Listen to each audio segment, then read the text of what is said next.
ओम शांति। 11 जनवरी 2023।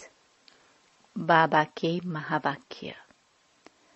मीठे बच्चे, बुद्धि का योग बाप से लगाते रहो तो लंबी मुसाफरी को सहज ही पार कर लेंगे।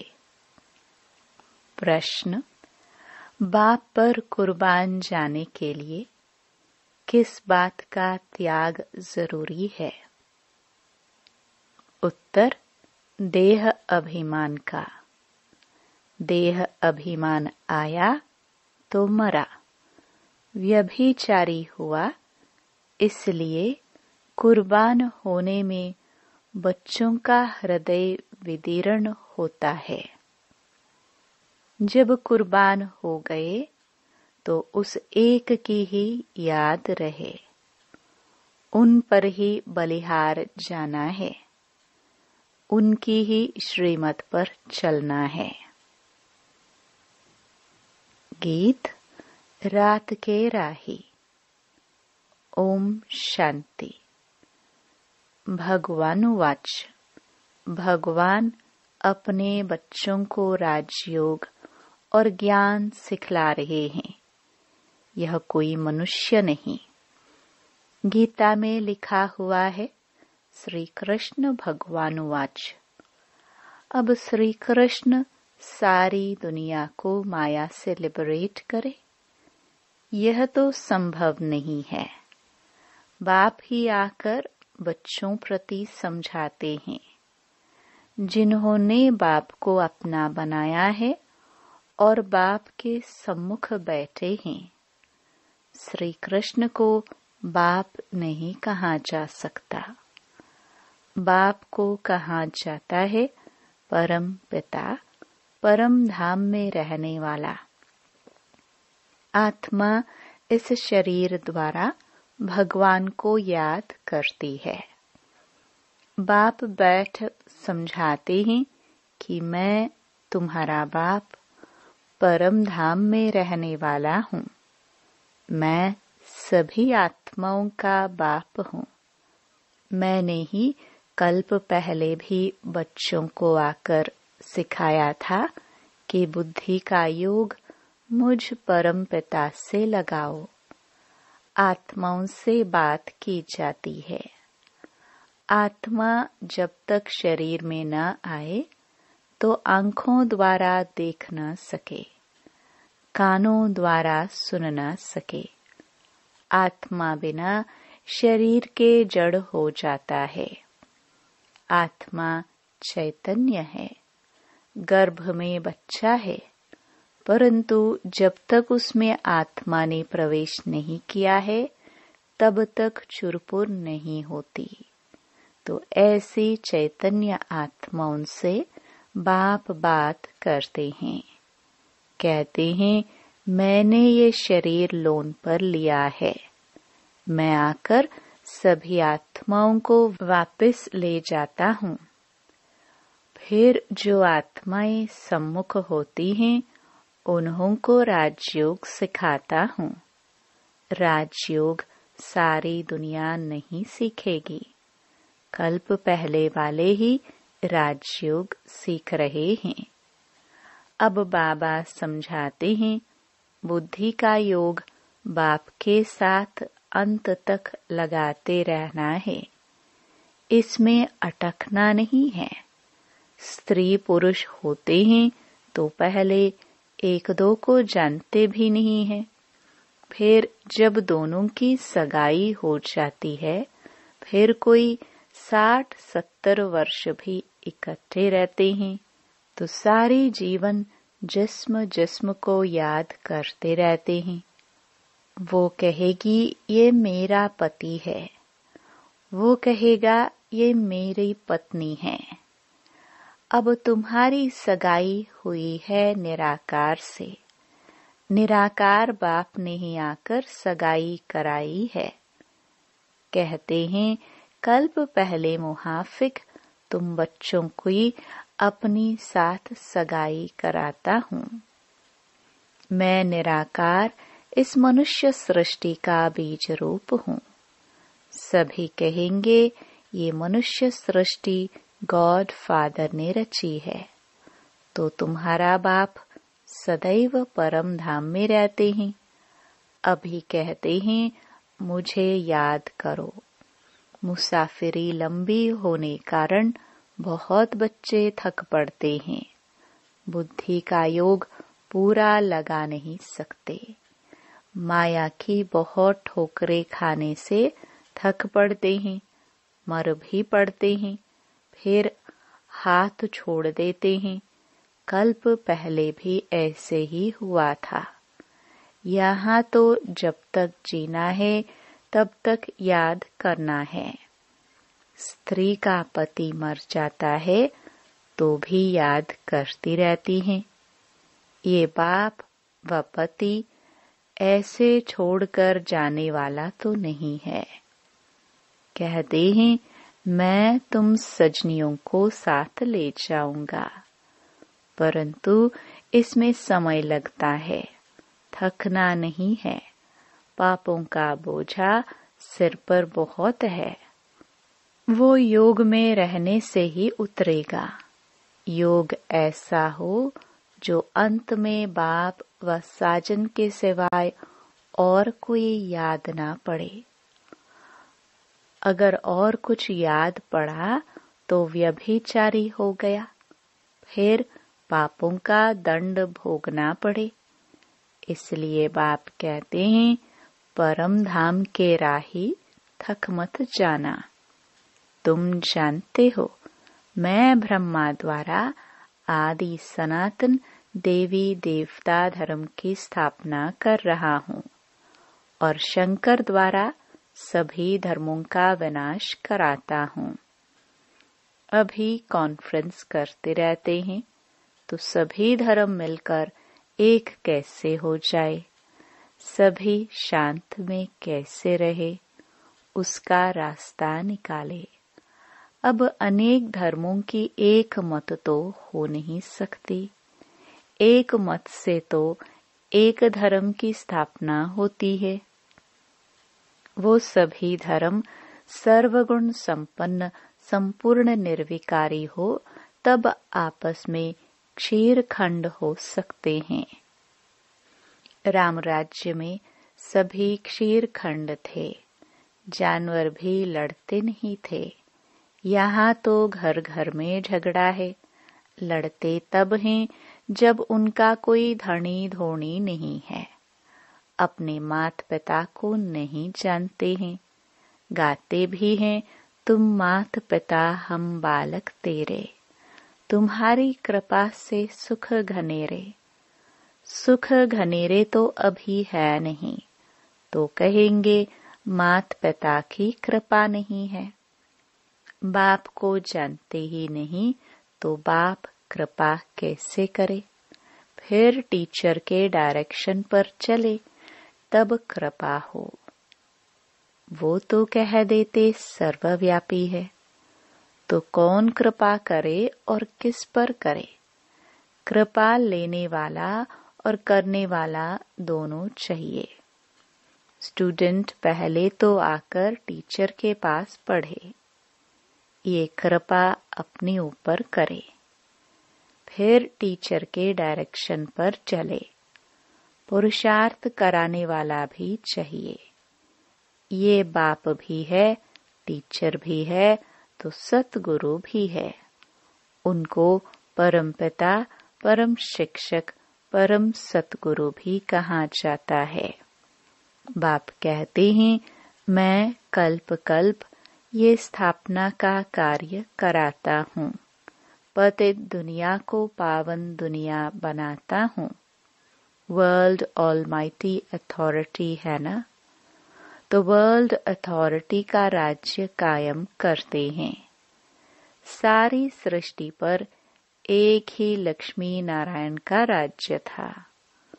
उन्हों की ऑलमाइटी अथॉरिटी थी। वहाँ कोई लड़ाई झगड़ा कर ना सके। वहाँ माया है ही नहीं। है ही गोल्डन एज, सिल्वर एज। सत्युग त्रेता दोनों को स्वर्ग अथवा वैकुंठ कहेंगे। सभी गाते भी हैं, चलो वृंदावन भजो राधे गोविंद। जाते तो कोई है नहीं, सिर्फ याद जरूर करते हैं। अब तो माया का राज्य है, सभी रावण की मत पर हैं। देखने में तो बड़े बड़े मनुष्य अच्छे आते हैं, बड़े बड़े टाइटल मिलते हैं, थोड़ी जिस्मानी हिम्मत दिखाते हैं, वह अच्छा कर्म करते हैं तो टाइटल मिलते हैं। कोई को डॉक्टर ऑफ फिलॉसफी, कोई को क्या, ऐसे ऐसे टाइटल देते रहते हैं। अभी तुम तो हो ब्राह्मण, बरोबर भारत की सर्विस में हो। तुम दैवी राजधानी स्थापन कर रहे हो। जब स्थापना हो जाएगी तब तुमको टाइटल्स मिलेंगे। सूर्यवंशी राजा रानी, चंद्रवंशी राजा रानी, फिर तुम्हारा राज्य चलेगा। वहां कोई को टाइटल नहीं मिलता, वहां दुख की कोई बात ही नहीं। जो कोई को दुख दूर करे वह बहादुरी दिखाए, जो टाइटल मिले। जो रस्म रिवाज यहाँ होती हैं वो वहां नहीं होती। न लक्ष्मी नारायण इस पतित दुनिया में आ सकते हैं। इस समय कोई भी पावन देवता नहीं है। ये है ही पतित आसुरी दुनिया। अनेक मत मतांतर में मूंझ गए हैं। यहाँ तो एक ही श्रीमत है जिससे राजधानी स्थापन हो रही है। हाँ, चलते चलते कोई को माया का कांटा लग जाता है तो लंगड़ाते रहते हैं। इसलिए बाप कहते हैं सदैव श्रीमत पर चलो। अपनी मत पर चलने से धोखा खाएंगे। सच्ची कमाई होती है सच्चे बाप की मत पर चलने से। अपनी मत से बेड़ा गर्क हो जाएगा। कितने महावीर श्रीमत पर न चलने कारण अधोगति को पहुंच गए। अभी तुम बच्चों को सद्गति को पाना है। श्रीमत पर न चला और दुर्गति को पाया तो फिर बहुत पश्चाताप करना पड़ेगा। फिर धर्मराजपुरी में शिव बाबा इस तन में बैठ समझाएंगे कि मैंने तुमको इस ब्रह्मा तन द्वारा इतना समझाया, पढ़ाया, कितनी मेहनत की। तुमने निश्चय पत्र लिखे कि श्रीमत पर चलेंगे, परंतु नहीं चले। श्रीमत को कभी नहीं छोड़ना चाहिए। कुछ भी हो, बाप को बताने से सावधानी मिलती रहेगी। कांटा लगता ही तब है जब बाप को भूलते हैं। बच्चे सद्गति करने वाले बाप से भी 3 कोस दूर भागते हैं। गाते भी हैं वारी जाऊं, कुर्बान जाऊं, परंतु किस पर? ऐसे तो नहीं लिखा है सन्यासी पर वारी जाऊं, व ब्रह्मा विष्णु शंकर पर वारी जाऊं, व श्री कृष्ण पर वारी जाऊं। कुर्बान जाना है परमपिता परमात्मा पर, कोई मनुष्य पर नहीं। वर्षा मिलता है बाप से। बाप बच्चों पर कुर्बान होता है। यह बेहद का बाप भी कहते हैं मैं कुर्बान होने आया हूँ। परंतु बाप पर कुर्बान होने में बच्चों का हृदय कितना विदीर्ण होता है। देह अभिमान में आया तो मरा, व्यभिचारी हुआ। याद उस एक की रहनी चाहिए, उन पर बलिहार जाना चाहिए। अब नाटक पूरा होता है, अब हमको वापस जाना है। बाकी मित्र संबंधी आदि तो सब कब्र दाखिल होने हैं, उनको क्या याद करेंगे। इसमें अभ्यास बहुत चाहिए। गाया भी हुआ है, चढ़े तो चाके अमृत रस। जोर से गिरते हैं तो पद गवा देते हैं। ऐसे नहीं स्वर्ग में नहीं आएंगे, परंतु राजा रानी बनने और प्रजा बनने में फर्क तो है ना।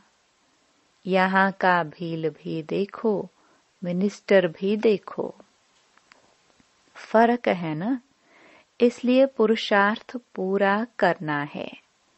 कोई गिरते हैं तो एकदम पतित बन जाते हैं, श्रीमत पर चल नहीं पाते तो माया नाक से पकड़ एकदम गटर में डाल देती है। बाप दादा का बनकर फिर ट्रेटर बनना, गोया उनका सामना करना है। इसलिए बाप कहते हैं कदम कदम संभाल कर चलो। अब माया का अंत होने वाला है तो माया बहुतों को गिराते हैं, इसलिए बच्चों को खबरदार रहना है। रास्ता जरा लंबा है, पद भी बहुत भारी है।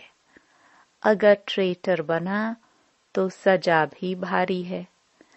जब धर्मराज बाबा सजा देते हैं तो बहुत रड़िया मारते हैं, जो कल्प कल्प के लिए कायम हो जाते हैं। माया बड़ी प्रबल है, थोड़ा सा भी बाप का डिसरिगार्ड किया तो मरा। गाया हुआ है, सतगुरु का निंदक ठौर न पाए। कामवश क्रोधवश उल्टे काम करते हैं, गोया बाप की निंदा कराते हैं और दंड के निमित्त बन जाते हैं।